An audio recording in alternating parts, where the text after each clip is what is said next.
Hey everybody, this is Rykard here again, and welcome to my first Pokemon Omega Ruby Alpha Sapphire Wi-Fi battle. Today's battle is against an opponent by the name of LucasEggWalker, and this is a mixed tier match, meaning that we have Pokemon that we both brought from the OU tier all the way down to the PU tier to give this battle a lot of variety in terms of the Pokemon that we both brought. So let's kick things off by getting started with our leads. So to start things off, I'm going to lead off with my Pidgeot as my opponent leads off with his Garchomp. Now this is a Mega Pidgeot, but because I haven't Mega Evolved yet, I'm actually not faster than Garchomp and I don't want to take a Stone Edge, so I'm going to switch out right away and go into my Gourgeist, as my opponent actually goes for Earthquake on the first turn, which either is like the greatest prediction ever or the stupidest misclick I could ever think of happening. But either way, Gourgeist obviously going to take that hit really well, a physical wall, and I just decide to stay in here and go for the Will-O-Wisp right here, which unfortunately miss as my opponent reveals that he actually has Shadow Claw, an interesting move that I don't think I've ever seen on Garchomp before. But it's not doing too much damage, so I'm going to be able to actually go for the Synthesis right here, which is a great new move tutor move that Gourgeist now gets in Omega Ruby and Alpha Sapphire. And I'm going to get back up to a pretty full range of health, where I'm pretty convinced that my opponent's probably going to switch out right here because he's going to get burned by Will-O-Wisp. But he stays in, I guess predicting this, because I miss another Will-O-Wisp as he goes for yet another Shadow Claw. So this is being really bad luck for me at the very beginning of this match. I really just want to get a burn on this thing, but I just missed two opportunities to do that as he switches right now into his Banette, which you're going to see on the next turn is actually going to be his Mega Pokemon on this team. Now, because I'm a physical attacker and I know that Banette's either pack Taunt to prevent me from Will-O-Wisping him or Synthesizing anymore, or because I don't want to get burned, I switch out into a special attacker on my team, which is my Seismitoad right here. I take the Will-O-Wisp just fine, and this is going to give me the opportunity to at least stay in for a turn if I would like to try to get a burn, but there's actually a much better play that I can make right here, which is to go out on my Pidgeot, predicting the Ghost type move. So this is going to give me the perfect opportunity now to Mega Evolve, which is great for me because I definitely need the extra speed that Mega Pidgeot gets, and I don't really mind the burn whatsoever, so I'm just going to U-turn out of here. I really needed to get that Mega Evolve. That was the only reason why I switched into Pidgeot right there. I do get burned, not a big deal though, and I just go right back into Seismitoad, which is what I originally had in the first place. So I'm in here again, and like I said before, I can go for Scald right here. It'd be really great if I got a burn, considering 15% chance to miss a Will-O-Wisp happened twice. I could maybe get a 30% chance to burn my opponent, but unfortunately that does not happen. So that really stinks for me right now because it'd be great to slowly wear down a Banette since it lacks recovery outside of Pain Split. But I realize now this is a good opportunity to just set up my rocks, might as well get them there on the field to allow me to get residual damage against anything as it's going to be switching in throughout the battle. And even though I'm at 5 HP right now and I know he's going to Sucker Punch, I just decided to stay in because I really didn't want to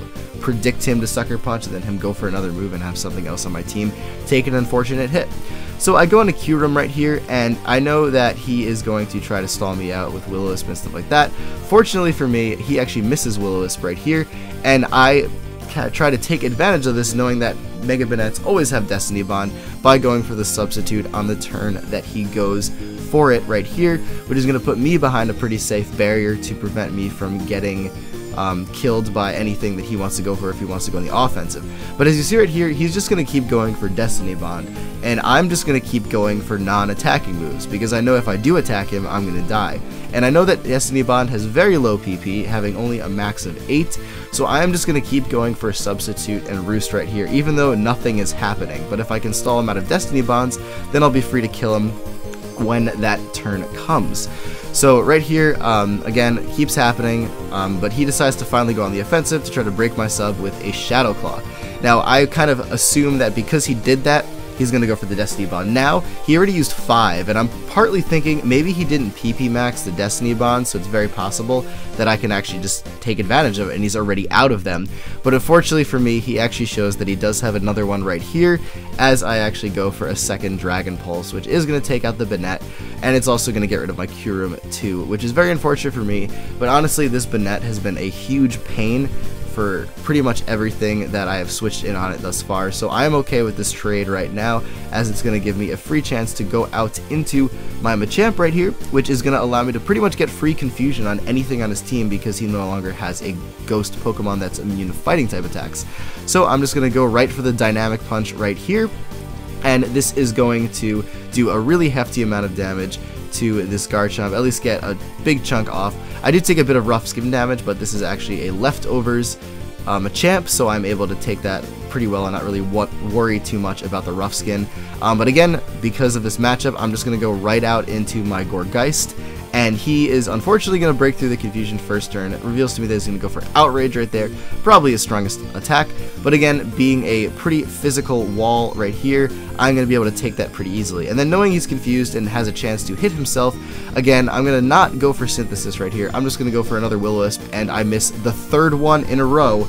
And this is really frustrating at this point because of the fact that he's actually going to snap out of confusion and just take out my Gourgeist before I was able to do literally anything with it because it missed every single attack it went for. But I'm just going to go out into Pidgeot right here, and thankfully I'm going to get really lucky right here. I get the confusion, so this is going to allow him to be confused again, and finally on this time when he is confused, he is going to hit himself in confusion, which is going to allow me to now take him out with Pidgeot, which is really great. Obviously Hurricane not being able to miss because of the no guard ability that it gets when it Mega Evolves, and I actually realized that I have 2 no guard Pokemon on this team, which is kind of interesting.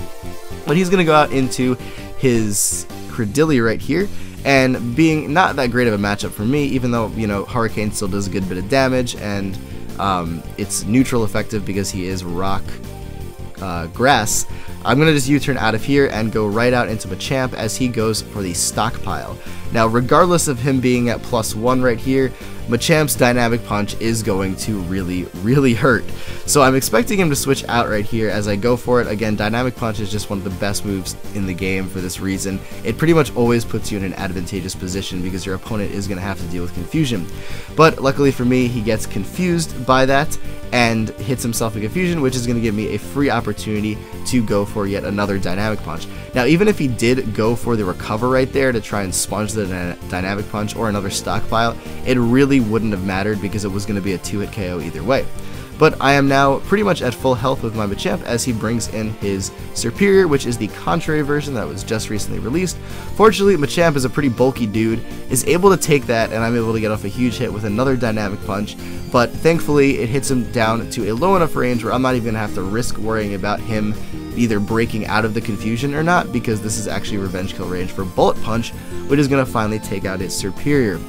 And pretty much everybody on stream yesterday was trying to screw with me by using Serperior in literally every game, because I got swept by one earlier that day, but that's besides the point. But he brings in Chinchino right here, and I know that I'm definitely going to go down to a Tail Slap or whatever move he goes for, despite him actually, as you're going to see right here, needing all 5 hits to take me out. But I just go for the Bullet Punch right there to get off a good bit of damage before I go down, and that's going to be really great because now I'm going to be able to bring in my own Chinchino, which is actually Scarfed. I don't know if his is or not, but I know mine is Scarfed, so I'm probably going to outspeed if he isn't, and go for the Bullet Seed right here. I know this is going to take it out from this range thanks to the Bullet Punch that I got off on the Machamp, and this is going to set up perfectly for the end of the game where he only has his Crawdaunt left, which Chinchino is going to obviously be able to hit super effectively with the Bullet Seed. And oh my gosh, that Aqua Jet did so much damage. I was really surprised by that. I thought I might have gotten KO'd by like Adaptability Life Orb Aqua Jet before that even attacked right there, but thankfully for me, I'm able to live it and finally take him out with a Bullet Seed for the victory in the battle. So thank you everybody for watching, and thank you so much Lucas for the battle because I really enjoyed it. If any of you watching though would like to get the chance to battle me or just kind of come and hang out, I do stream every Tuesday and Saturday now on my Twitch channel at twitch.tv/Rykard3, which has the link in the description, and I will always post a video on YouTube as well as make a Twitter announcement when I am live streaming so that you all can be notified and you can come over and hang out and get the chance to battle me, whether it be through the Pokemon Omega Ruby Wi-Fi battle on the 3DS console or through the use of the Pokemon Showdown Simulator. But that is it for this video everybody, so as always take care, goodbye, and I will see you all next time.